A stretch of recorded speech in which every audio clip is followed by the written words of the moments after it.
মা লক্ষ্মী ভগবান জগন্নাথের উপর রাগ করেছিলেন কেন জানেন? কারণ রথযাত্রার সময় ভগবান জগন্নাথ তাকে সঙ্গে নিয়ে যাননি। এই ঘটনা উড়িষ্যার পুরীতে অনুষ্ঠিত জগন্নাথ রথযাত্রার সঙ্গে যুক্ত। প্রতি বছর রথযাত্রার সময় ভগবান জগন্নাথ তার ভাই বলভদ্র এবং বোন সুভদ্রা মিলে গুন্ডিচা মন্দিরে যান, যা তাদের মাসি বাড়ি হিসাবে বিবেচিত হয়। কিন্তু এই যাত্রায় মা লক্ষ্মীকে অন্তর্ভুক্ত করা হয়নি।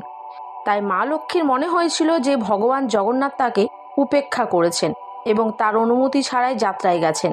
তাই তিনি রেগে গিয়ে ভগবান জগন্নাথের রথ মাঝপথে থামানোর জন্য হেরা পঞ্চমী নামক একটি আচার সম্পন্ন করেন। এই আচার অনুযায়ী মা লক্ষ্মী প্রতীকীভাবে ভগবান জগন্নাথের রথে ক্ষতি করার চেষ্টা করেন, যা তার রাগের প্রকাশ। কিন্তু পরে ভগবান জগন্নাথ বুঝতে পারেন এবং মা লক্ষ্মীর কাছে ক্ষমা চান এবং তাকে খুশি করার জন্য উপহার দেন।